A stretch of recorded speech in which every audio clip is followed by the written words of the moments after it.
bisa simak kapan saja sebagai tambahan materi. Kenapa saya belum bahas secara langsung? Karena saya ingin mengulang sedikit tentang FAW yang kita bahas pekan lalu. Ada apa sih dengan FAW, Pak? Kenapa belum selesai juga? Pertama adalah dasarnya dari, bentar, kita buka emailnya ya. Kita buka email Saiful Imam. Kita coba lihat logbook teman-teman. Salah satu logbook yang harusnya sudah terisi cukup banyak ya. Harusnya sudah terisi cukup banyak. Kita lihat dulu di sini.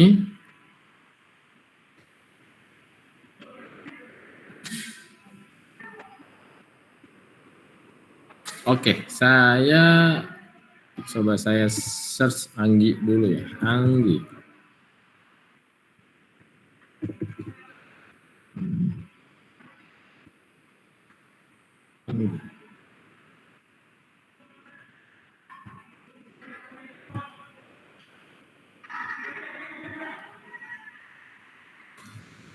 Oke, kita coba buka logbooknya teman-teman yang semester 4 kelas 4B ya, TG 4A.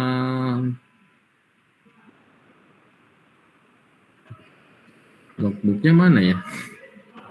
Kenapa tidak ada?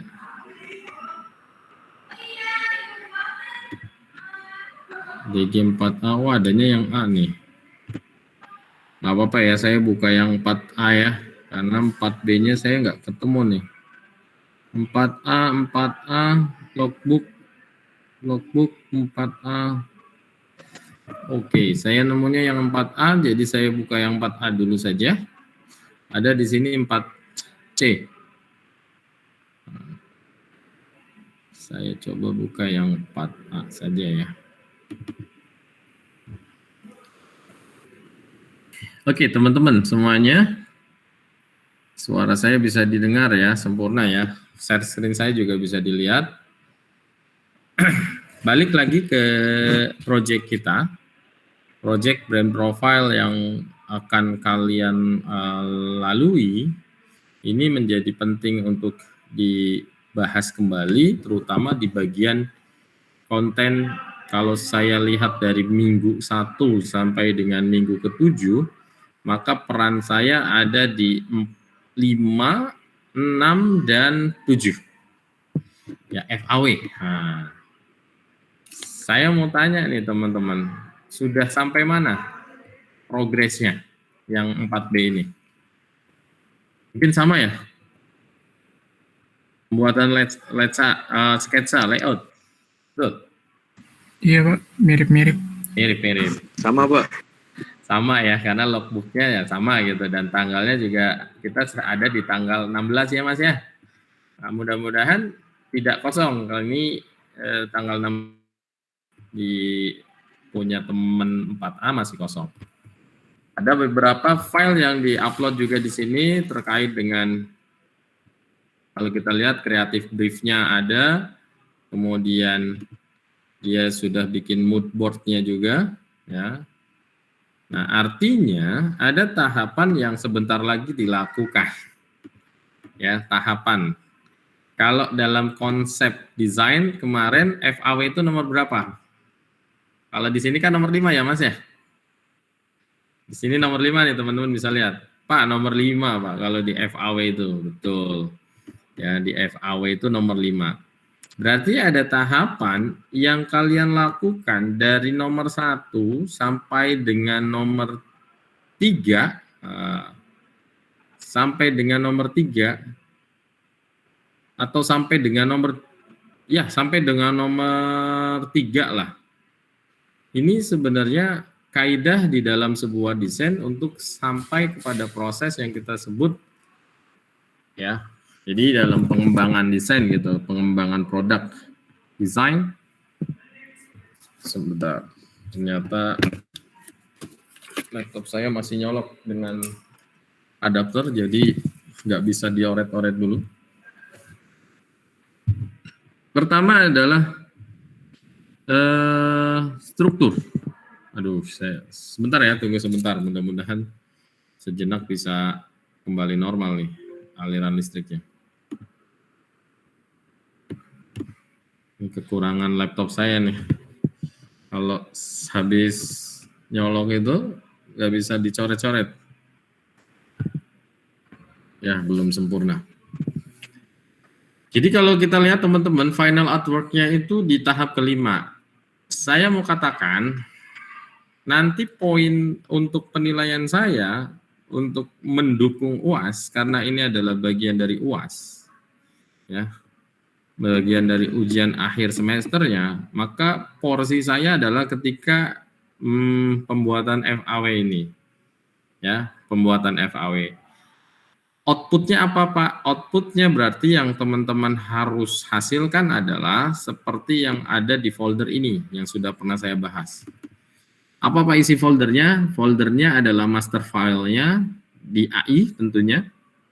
Kemudian ada link-nya, komposisi dari gambar yang Anda gunakan, tentunya dengan basis Photoshop atau TIFF. Ya, saya tidak rekomendasikan yang JPEG. Ini kemarin saya kasih contoh saja yang JPEG. Nanti perlu ada pertanyaan gini, Pak, perbedaannya TIFF sama JPEG apa gitu. Makanya kemarin saya coba kemukakan kalau JPEG itu background-nya akan terlihat di AI. Jadi kalau background putih seperti ini gitu ya, ini masuk ke dalam background-nya di AI sehingga gambarnya kotak. Sementara yang kita inginkan poinnya itu adalah fokus ke lampu sementara background-nya tidak ada, gitu ya. Makanya salah satu prasyaratnya adalah Anda harus mengedit foto di Photoshop. Save as-nya apa Pak? Save as-nya dalam bentuk format PSD atau dalam bentuk format TIFF. Ini yang nanti jadi link kita atau linknya teman-teman pada saat membuat buku brand profile. Yang ketiga ada font. Ya, kenapa? Karena font ini nanti kalau saya buka di laptop saya, kemungkinan teman-teman menggunakan font yang barangkali tidak ada di tempat saya, sehingga atau di laptop saya, sehingga fontnya juga harus ikut. Nah, karena brand profile berarti kan master file-nya bukan nggak harus AI ya, Mbak ya? Apa kira-kira pakainya? InDesign ya? Pakai InDesign betul? Betul Pak. Rencananya InDesign atau pakai AI? InDesign. Pakai InDesign. Ya, oke, balik lagi berarti kalaupun nanti jadi InDesign, ini harus ada Mas, Mbak, link and font-nya. Karena ini nanti saya akan lihat sebagai penilaian untuk FAW-nya. Loh, Pak, FAW itu apa sih, Pak? FAW itu kan kemarin sudah kita bahas. Dalam proses kaidahnya sebuah desain, FAW ini menghindari kesalahan. Sehingga kalau bahasa sederhananya kita mau menghindari kesalahan, berarti kan harus dilakukan pengecekan terhadap file. FAW itu adalah bagian dari pengecekan. Pengecekan di dalam bahasa itu dikatakan sebagai istilahnya adalah audit.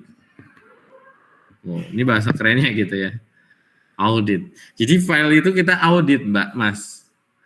Nah, tugas saya nanti atau tugas teman-teman adalah membuat FAW yang benar.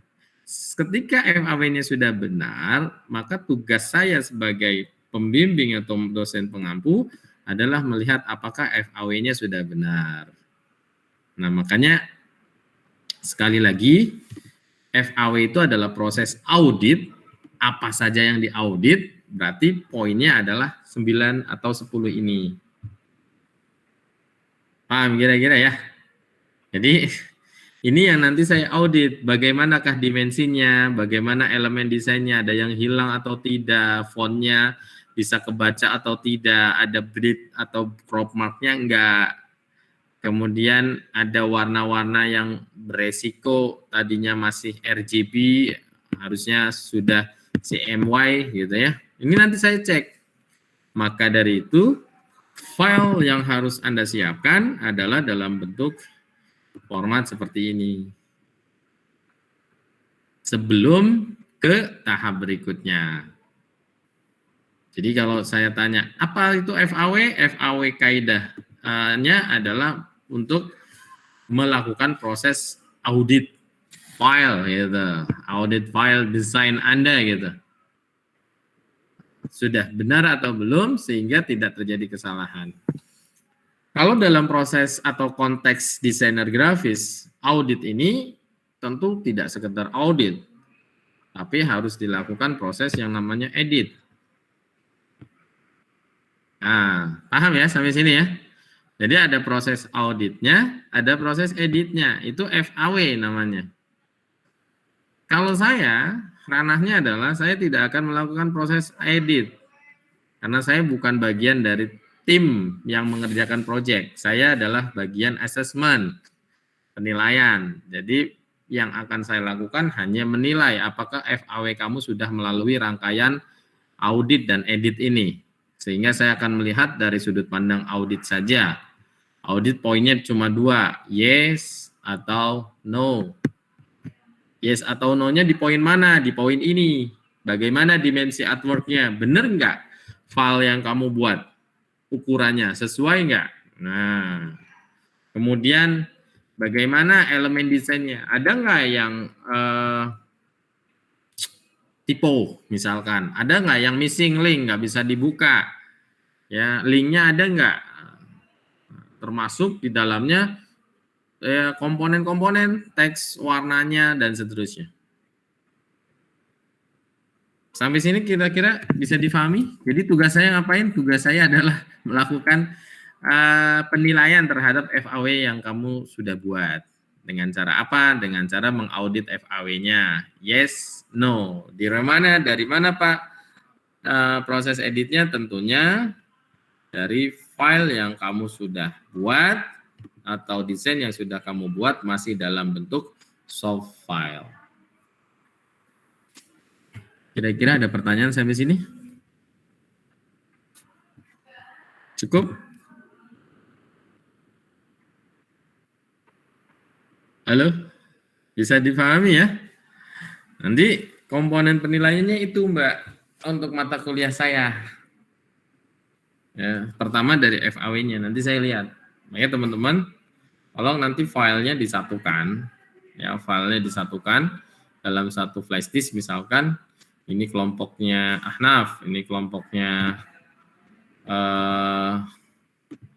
siapa nih? Banyak nih teman-teman di sini. Siapa lagi? Nah, kelompoknya yang lain lah ya. Silakan. Nanti buat seperti itu. Kira-kira ada pertanyaan sampai sini?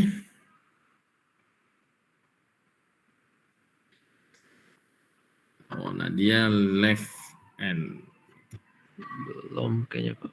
belum ya? Baik. Kita lanjut kalau gitu. Jadi teman-teman ada proses audit dan proses edit. Auditnya sekali lagi di bagian ini 10 ini harus ada ya. Kemudian saya ralat. 10 ini maksudnya adalah yang poin diceknya. Kalau teman-teman memang desainnya tidak memerlukan overprint dan sebagainya ya nggak perlu gitu. Nanti kita lihat dari konteks desainnya. Tapi setidaknya kalau di FAW itu yang diperhatikan ini. Jadi poin-poin ini menjadi penting untuk teman-teman perhatikan supaya pada saat penilaian, asesmen saya cek filenya dalam bentuk yang sudah ready to print atau sudah benar. Oke, itu tambahannya. Kemudian saya mau menambahkan lagi kemarin yang belum tuntas adalah di bagian penggunaan pattern, ya, penggunaan pattern. Ini menjadi penting untuk saya ulang karena poinnya sebenarnya ada tambahan. Pertama, kenapa kita menggunakan Pantone ya? Kenapa kita menggunakan Pantone untuk sebuah logo padahal hasilnya menggunakan Pantone atau tidak menggunakan Pantone hasilnya sama. Tapi ternyata kita memaksakan atau beberapa perusahaan tetap menggunakan maunya pakai Pantone. Kemarin untuk apa, Mbak? Mas, masih ingat nggak? Halo, untuk apa? Biar warna yang diinginkan. Kenapa? Dikunci gitu ya Pak, lock. Oke, dikunci. Ini siapa? Sorry, saya cuma dengar suaranya, Mbak. Nadila Pak. Nadila. Biar mengunci warna kunci gitu ya, Mbak ya. Sebenarnya apa sih yang dikunci? Penggunaan Pantone itu adalah tadi, oke, katakanlah pengunci. Pengunci ini karena warna ini adalah brand daripada identity color gitu ya, dari sebuah logo perusahaan. Sehingga fungsinya kunci biasanya untuk apa, Mbak? Kunci. Kunci biasanya ngapain? Mbak, punya gembok nggak di rumah? Punya nggak? Iya Ayo. Pak. Buat apa biasanya? Biar nggak kebuka. Biar nggak kebuka. Oke, nggak kebuka atau kunci itu pasti juga akan dibuka kan? Ternyata bukan hanya biar nggak kebuka, tapi kunci itu yang kita maksud adalah tujuan umumnya adalah safe. Apa? Pengaman.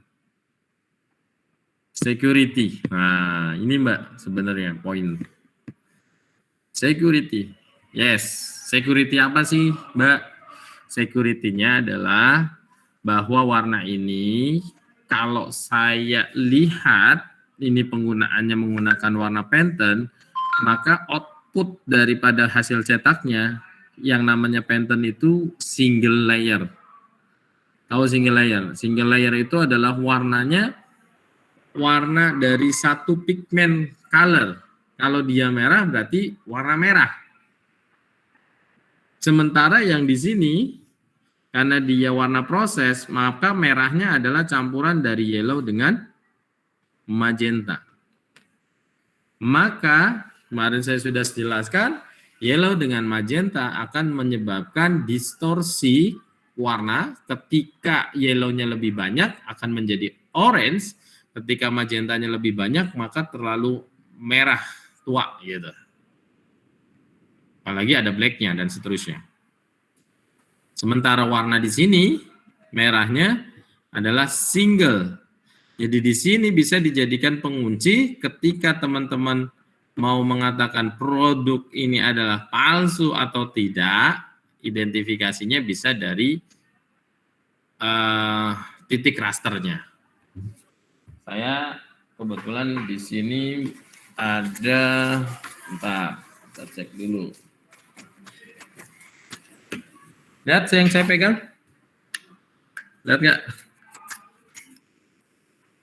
Lihat Pak. Ya, mikroskop digital. Teman-teman tentu tahu penggunaan mikroskop ini bisa diberdayakan untuk melihat yang kita sebut sebagai raster. Nah, raster. Saya coba memegang. Bentar. Saya mau pegang satu kemasan misalkan. Kemasan ini amplop ya. Kemasan amplop. Namanya amplop Jaya. Warnanya apa, Mas? Merah ya. Warna merah ini kalau saya lihat dengan mikroskop, kalau ini warna proses, maka warna ini akan terdiri dari dua titik, yellow dan magenta. Kita coba. Oke, sebentar. Di sini saya harus matikan monitor saya. Oke. Kelihatan ya? Kalau ini merah, maka ini harusnya terdiri dari 2 warna. Warna apa? Warna yellow dengan magenta. Teman-teman bisa lihat nggak? Ini warnanya apa? Ada warna yellow nggak? Ada nggak? Nggak ada, Pak. Tidak ada ya? Tidak ada warna yellow, tidak ada unsur yellow. Maka bisa dipastikan, saya balik lagi ke layar, bisa dipastikan bahwa ini adalah warna bukan campuran dari cyan, magenta, yellow. Masa sih Pak? Nah, oke, saya sekarang akan perlihatkan lagi dengan warna yang di sini. Ini ada warna tulisannya develop ya Mas ya. Develop nih. Develop warnanya merah juga? Iya, Pak. Merah. Ya, Pak. Sekarang kita shoot. Tulisan develop. Coba teman-teman perhatikan dengan seksama.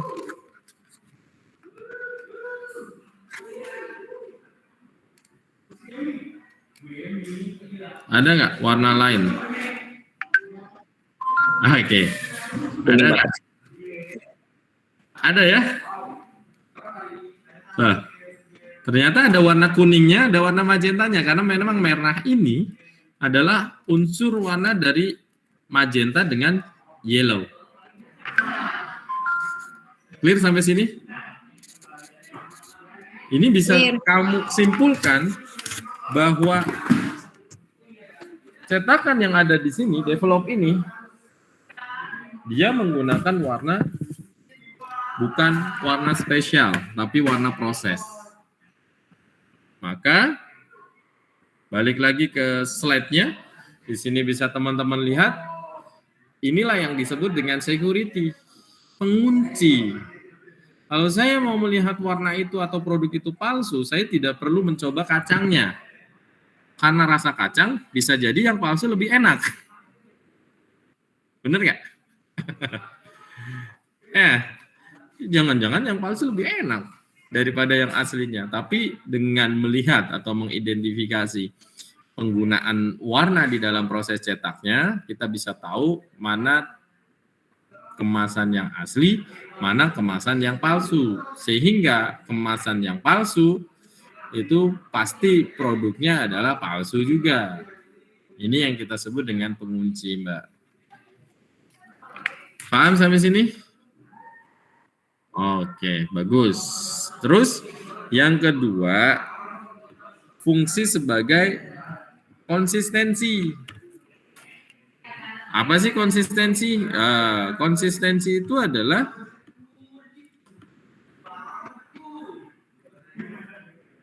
sebentar, saya keluarkan kamera saya dulu supaya bisa masuk lagi kamera ke sini. Oke, yang kedua adalah konsistensi. Ini sebenarnya kalau saya bilang key, pengunci atau security, ini banyak teman-teman di brand owner itu yang nggak paham, ya, nggak paham fungsinya. Karena brand owner biasanya fokusnya, pokoknya warnanya nggak mau berubah, ya, warnanya nggak berubah. Warnanya nggak mau berubah itu yang kita sebut dengan konsistensi. Setiap warnanya sama semuanya, 1 sampai 1000. Sama semua. Nah, kesamaan warna di dalam proses, kita bisa menggunakan alat pendeteksi warna yang kita sebut dengan spektrodensitometer. Lihat dulu ya. Pernah lihat alat ini sebelumnya? Belum, Pak. Belum ya. Ini adalah alat yang kita sebut spektrodensitometer. Nah, spektrodensitometer ini adalah alat ukur yang fungsinya adalah mengkonversi warna dengan mengukur kromanya. Kroma itu gelombang cahayanya. Dari sudut pandang mana, Pak? Dari sudut pandang pengukuran warna itu adalah yang kita sebut dengan LAB. Pernah saya jelaskan, ini LAB. Ada L-nya, ada A-nya, ada B-nya. Dia akan membaca warna. Kalau warnanya merah, dia akan berubah menjadi merah. Dengan nilai L-nya berapa, A-nya berapa, B-nya berapa. Mana sih Pak LAB? Saya buka dulu. Kita lihat dulu di poin ini. LAB, color. Supaya teman-teman kebayang ya. LAB, color. Kita tahu bahwa warna itu dasarnya adalah cahaya. Cahaya. Jadi kalau teman-teman nggak ada cahaya, itu nggak bisa ngelihat warna. Nah ternyata dimensi warna itu dibuat dalam rumus matematika bahwa adanya cahaya warna putih, illumination. Saya copy saja ya ke ini, biar bisa saya oret-oret.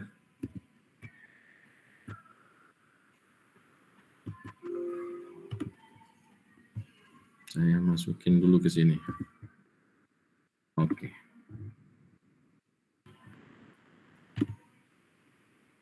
Nah, ini adalah gelombang cahaya di mana L itu 100, berarti cahayanya sempurna, lightness.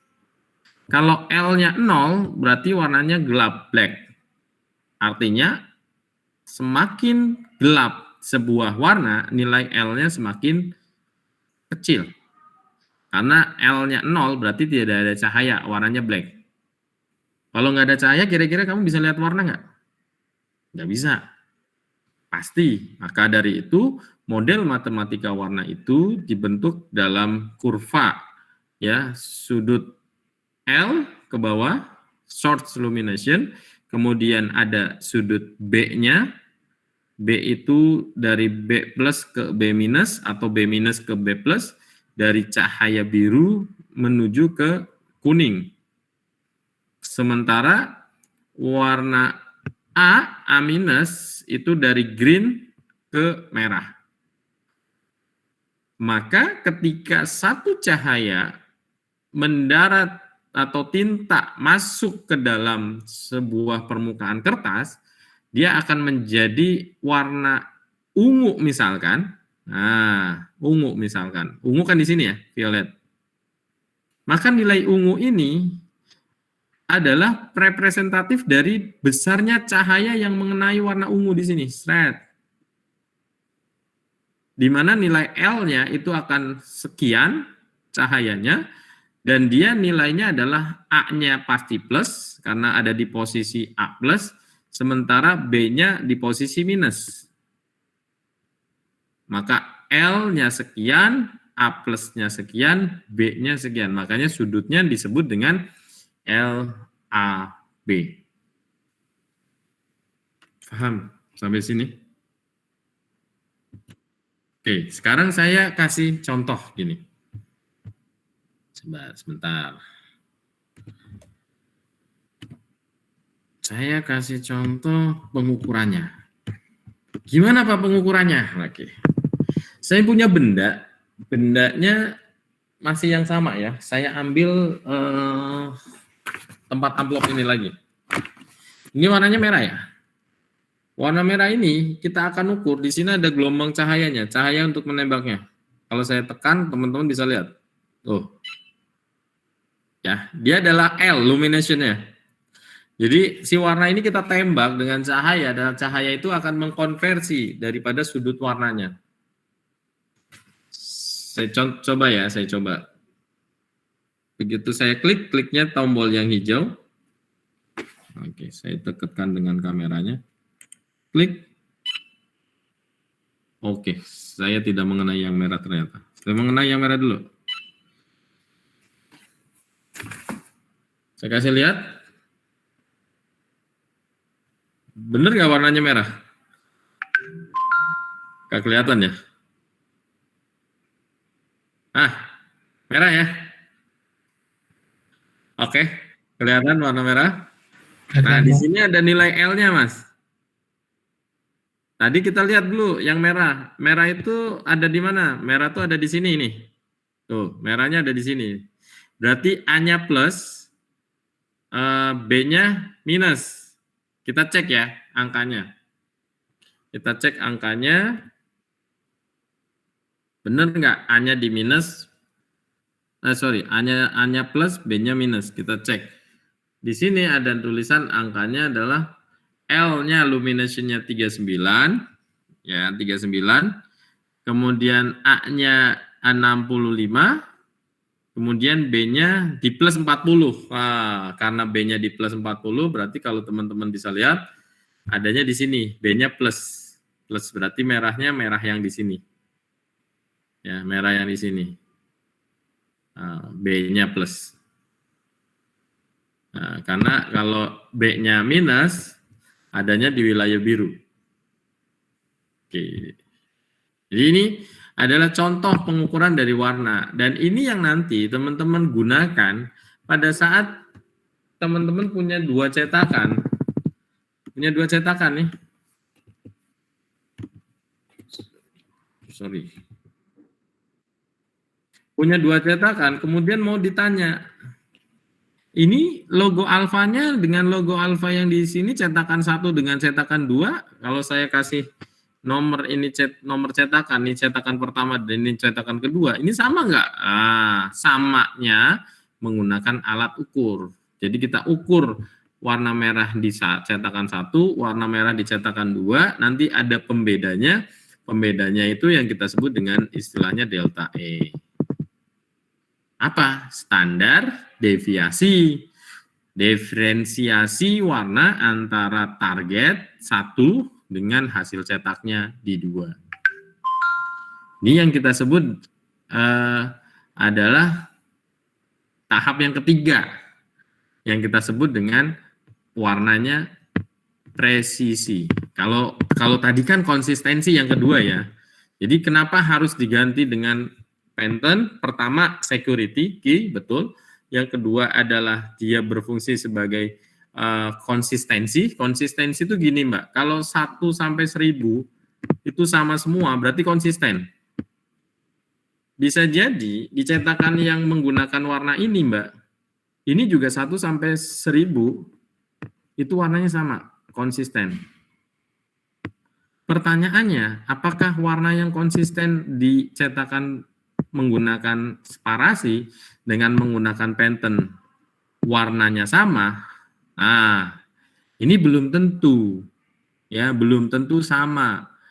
Maka harus dilakukan pengujian yang berikutnya adalah apakah warnanya presisi. Kalau presisi berarti LAB-nya, kita bicara LAB ya, LAB-nya sesuai target. Kalau yang pakai sparasi, warna proses itu kurang dari target. Sementara kalau saya menggunakan yang Pantone, itu warnanya lebih presisi sesuai dengan apa yang dimaui konsumen. Dalam hal ini adalah warna, karena warna bisa diukur, maka satuan ukurnya adalah biasanya di dalam proses cetak, dia langsung menunjuk. Saya mintanya warnanya biru alfa ya, biru Alfamart ya. Biru Alfamart itu nilai L-nya sekian, A-nya sekian, B-nya sekian. Oh, begitu Pak? Iya. Nanti begitu kamu cetak dengan menggunakan tinta selain Pantone, bisa jadi warnanya akan sama-sama biru, tapi begitu diukur dengan alat densitometer, hasilnya tidak akurat atau delta E-nya lebih dari 3. Kalau lebih dari 3, maka cetakan ditolak. Gitu. Ini ditolak. Tidak sesuai. Oke, sampai sini bisa difahami? Saya pikir ini poin yang ingin saya ulang kembali, karena kemarin saya belum sampai detail ya. Dan karena hari ini juga online, jadi teman-teman nggak bisa lihat alatnya secara langsung, nggak bisa nyoba. Nah, nanti ada kesempatan offline bisa dilihat secara langsung. Tadi di kelas A saya bawa alatnya ke kelas. Baik, bagaimana? Kondisi di luar sudah hujan. Kondisi di luar sudah hujan. Di sini belum. Di dalam enggak? Di dalam enggak kehujanan sih. Baik, ada yang ingin disampaikan atau ditanyakan? Silakan. Absen, oke. Yang absen itu kita tinggal konfirmasi saja. Apakah Anda hadir pada ruang virtual hari ini atau tidak? Gitu aja sih. Kenapa absennya Alia? Terlambat. Cek dulu ya. Oke, mumpung di tengah-tengah kita absen dulu ya. Nadila Doji. Hadir, Pak. Hadir. Muhammad Syukri. Muhammad Syukri Alfan. Aldifa. Hadir Pak, hadir Pak. Oh. Putri hadir Pak. Aldifa. Hadir, Pak. Al? Hadir, Pak. Hadir. Suaranya kecil banget, Al. Yasmin. Yasmin Aulia Islam. Oke, Yasmin tidak ada. Andrea Putri. Andrea Putri tidak ada juga. Alia Sari Hayat. Tidak ada juga. Maulana Arya Daru. Hadir, Pak. Hadir. Muhammad Fairuz Taqiyuddin. Muhammad Fairuz Taqiyuddin tidak ada. Fat El Fareta. Hadir, Pak. Fat, hadir Fat. Salsa Bilarosa. Hadir, Pak. Rifan. Hadir, Pak. Nabil Khairi. Nabil Khairi tidak ada. Muhammad Gifari Arya Ruzika. Hadir, Pak. Hadir. Arya Ruzika. Muhammad Ahnaf ada. Hadir, Pak. Nita Dwi. Hadir, Pak. Nita Dwi. Muhammad Panji. Hadir, Pak. Oke, Raden Ayas. Hadir, Pak. Aldo Giat. Aldo Giat. Oh, enggak ada. Hadir, Pak. Oh, hadir. Alia Sabrina. Adek Pangestu ada ya. Hadir. Nusaibah. Hadir. Hanifah. Hadir. Baik. Jadi poinnya yang paling penting ingin saya sampaikan di situ ya, bagian FAW-nya. Jadi teman-teman tolong nanti pada saat sudah FAW, filenya Anda kumpulkan sekali lagi dalam bentuk master filenya, ada linknya dan ada fontnya. Karena nanti saya akan audit, akan checklist. Dan ini bagian daripada nilai UAS. Ya, nilai UAS-nya. Kalau salah, ya kemungkinan nanti di mock up-nya jadi salah juga. Karena di mock up-nya juga saya akan menilai dari sudut pandang penggunaan materialnya, ukurannya, dimensinya, dan seterusnya. Sehingga tadi saya sampaikan sebisanya kamu melakukan proses yang kita sebut dengan merangkum data spesifikasi produknya secara detail. Nah, saya ambil contoh di sini.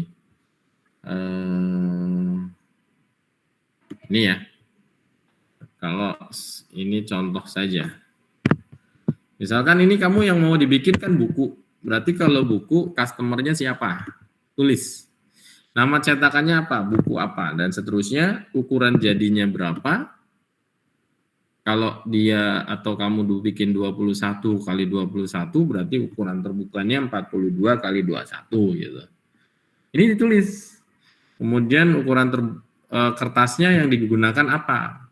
Kertasnya kebetulan ada dua, ada untuk isi, ada untuk cover. Nah, tulis covernya art paper misalkan atau art karton 210, isinya adalah art paper 150. Warnanya apa?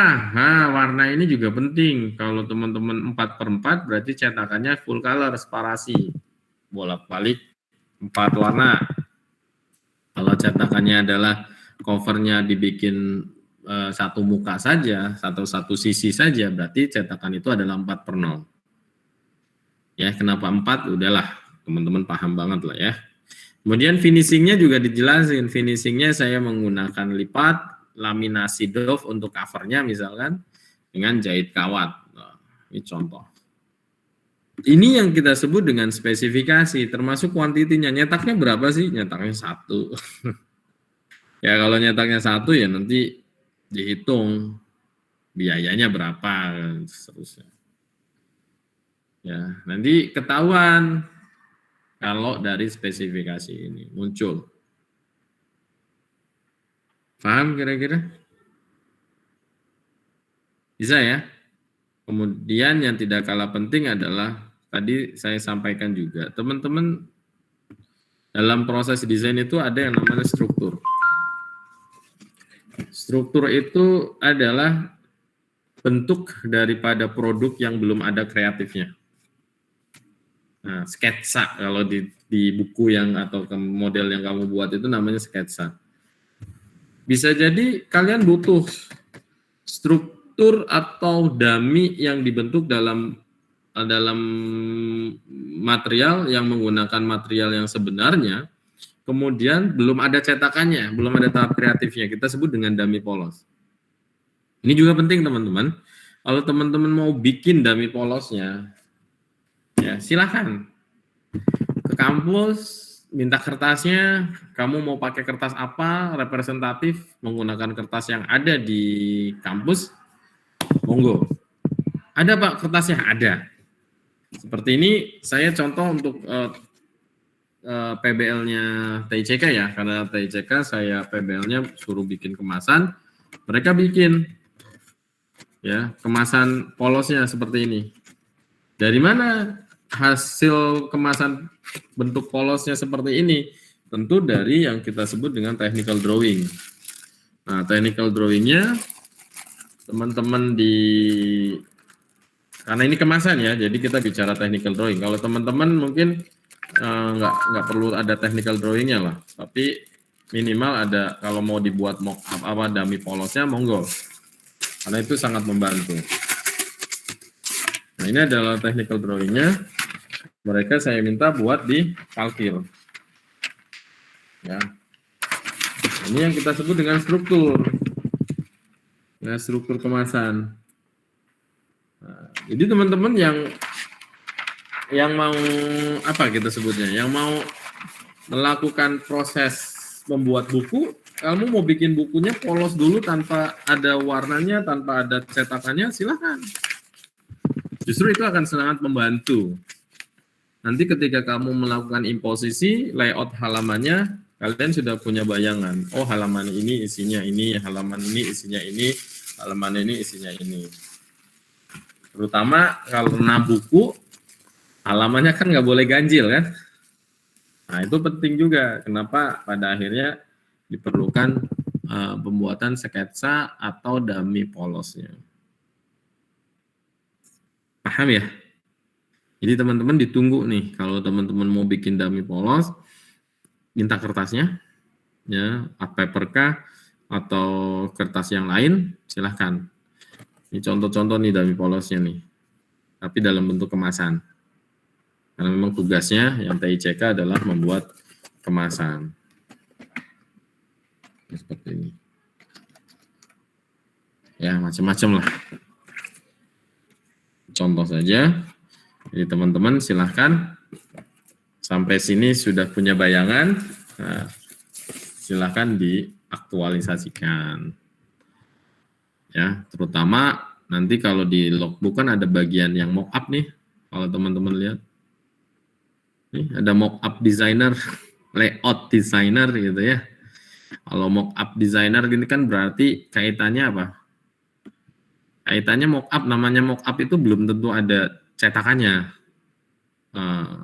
Bisa jadi mock-up-nya masih polos. Kalau kemasan kan karena kaitannya dengan bentuknya dan seterusnya.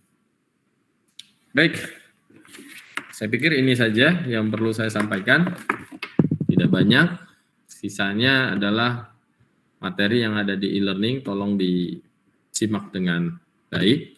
walaupun tidak ada kaitannya dengan PBL-nya, karena ini materinya adalah materi pembelajaran tentang teknologi cetak, lanjutan berkaitan dengan teknik cetak tinggi, leksografi, tapi mudah-mudahan ada manfaatnya. Ini juga tadi saya sampaikan, ini nggak akan masuk UAS ya, karena UAS-nya sudah jelas. UAS-nya adalah hasil dari representatif tugas PBL yang sedang kalian garap. Poin di 5 FAW-nya, di 6-nya pembuatan mock-up-nya, dan pada saat Anda presentasi itu menjadi penilaian untuk saya. Gimana? Cukup? Ada yang mau bertanya atau ada yang terlambat absen? Tadi ada yang keluar masuk barangkali? Saya, Pak. Oke, Andrea. Kenapa, Mbak, jaringannya? Iya, Terus Pak. Terus baru lihat WA juga. Oh, baru lihat WA juga. Oke. Andrea. Kayaknya ketiduran, Indra. Ketiduran ya, Mbak? Enggak, emang baru buka WA, Pak. Oh, memang baru buka WA. Ada lagi? Sebelum saya tutup? Karena kalau sudah saya tutup, tidak ada perbaikan presensi. Cukup? Oke, cukup. Saya save attendance. Kita tutup pertemuan yang singkat ini, tapi mudah-mudahan bermanfaat. Poinnya, kesimpulan pertama adalah tolong filenya dijadikan satu folder yang isinya adalah master file, kemudian linknya, kemudian fontnya, karena saya akan melihat atau melakukan audit dari sudut pandang FAW. Kemudian jika diperlukan, kamu silakan membuat blank buku yang blank kosongnya sebagai mock-up atau dummy polos untuk mempermudah ya, membantu proses layout-nya sehingga kalian punya bayangan bentuk bukunya akan sekian ukurannya, bahannya yang ini dan itu, silahkan saja. Kemudian yang terakhir adalah mock-up, tolong dilengkapi nanti pada saat Anda presentasi spesifikasi kemasan atau spesifikasi dari produknya dibuat sedetail mungkin ya, terkait dengan material yang digunakan, size ukuran berapa, kemudian proses cetaknya apa, itu sebaiknya ditampilkan. Baik, terima kasih atas kehadirannya di ruang virtual pada siang hari ini. Akhirnya kita tutup dengan berdoa kembali. Mudah-mudahan pertemuan yang singkat ini bermanfaat untuk kita semuanya. Berdoa, mengakhiri perkuliahan, dipersilakan.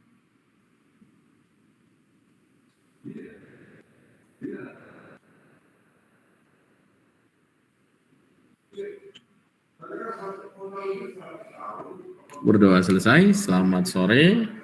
Selamat melanjutkan aktivitas. Assalamualaikum.